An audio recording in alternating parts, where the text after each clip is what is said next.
Hello everyone, I am the video game Addict, and today we'll be taking a look at these little guys, the Amiibos, and asking the question, why did it work? Welcome to the show.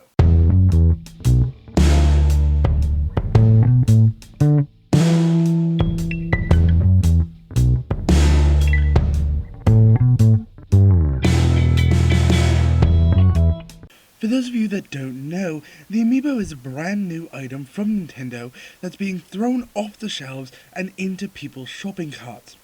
Then, some people bring them home and don't even open them and just pin them to the wall.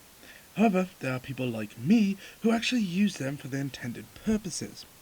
Nothing bad on either side of the spectrums, however, they both are there. Now, before we jump into why they work, let's ask the question, what the hell is an Amiibo? An Amiibo uses NFC technology. This is a sentence that every Amiibo video that I've watched says. While they do use NFC technology, what does this mean? Well, the technology is borrowed from the Skylanders and later Disney Infinity toy lines. But how does it actually work? That's one thing no one actually says in these videos. So, NFC uses radio frequency identification, or RFID, which uses an electromagnetic field to transfer data for the purposes of automatically identifying or tracking tags attached to an object. In other words, the Wii U and new 3DS have a small magnetic field coming off of them, only when they're on though, and it only comes out about 1 to 4 centimeters. The technology is similar to those we put in our dogs or cats to identify the owner, address, and phone number. If the dog is stolen or lost, all the information that you need to know about the owners is right there. However, the information we have is attached to our characters, which is in the base which stores the information of our Amiibos, which isn't a ton of information when you think about it. Who it is, what game, and for Smash Amiibos, what level it is in games. There may be more info in the Amiibo, but as of right now, I think that's all that they would have, at least as far as I could figure out. Before you comment, what about using Mario Maker with Link or King Dedede in Kirby?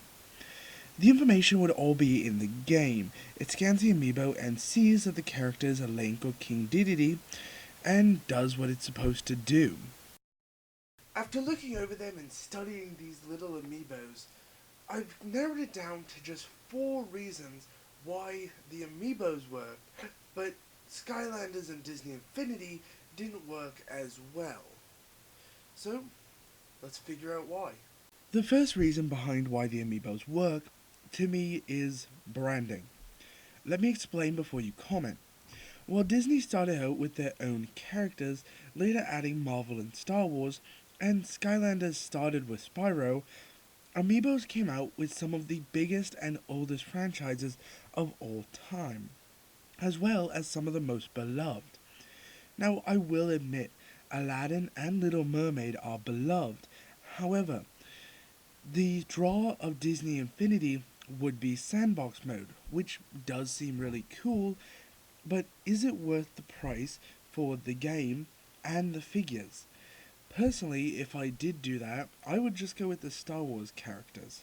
And then the biggest draw of Skylander is playing a game and constantly switching characters to beat different puzzles and levels. But let's look at the Amiibo characters. Some of them have been around since 1985, when the NES was first released here in America, such as Mario, Link, and some of the others. I think you all know who I'm talking about. And some of these characters are still around and come up to this day, which brings me to my next point. The second reason that the Amiibos work is collectability. People already collect the old NES games, and collect all the way up to the new Wii U, so why not collect the characters? Some of the Amiibos are so collectible and so sought after that there is a whole subculture coming out of Amiibo hunters on YouTube, as well as web pages and Twitter accounts. Fun fact, Did you know that there is a Twitter page for Big Ben that tweets out a bong for the time that it currently is in London? It has tweeted every hour on the hour since November of 2009. Some Amiibo hunters are actually so dedicated that they will camp out to pick up their pre-orders. One or multiple guys in the UK actually took down a truck carrying the rare Splatoon amiibos, such as the boy, girl, and squid. Some people are way too hardcore for me. Coming in at number 3 is usability. The usability of amiibos is limited as of right now. However, the Link Smash amiibo alone can be used in Smash, Mario Kart 8, and Super Mario Maker. And as Nintendo releases more games with this compatibility, as well as the rumored Nintendo NX, I feel we will have way more uses for that one amiibo, as well as many more to come. Some games that have already come out that have this compatibility are Splatoon, Mario Party 10, Captain Toad's Treasure Tracker, Hyrule Warriors, and more.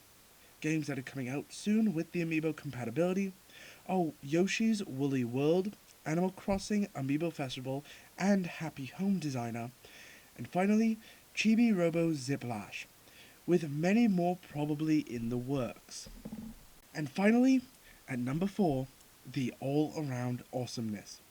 Well, the amiibos aren't as detailed as we originally thought, however, the Link looks amazing, especially comparing it to some of the other character designs I have seen around, and comparing my Pikachu amiibo to the other figures and plushies I have, these characters are by far the best looking.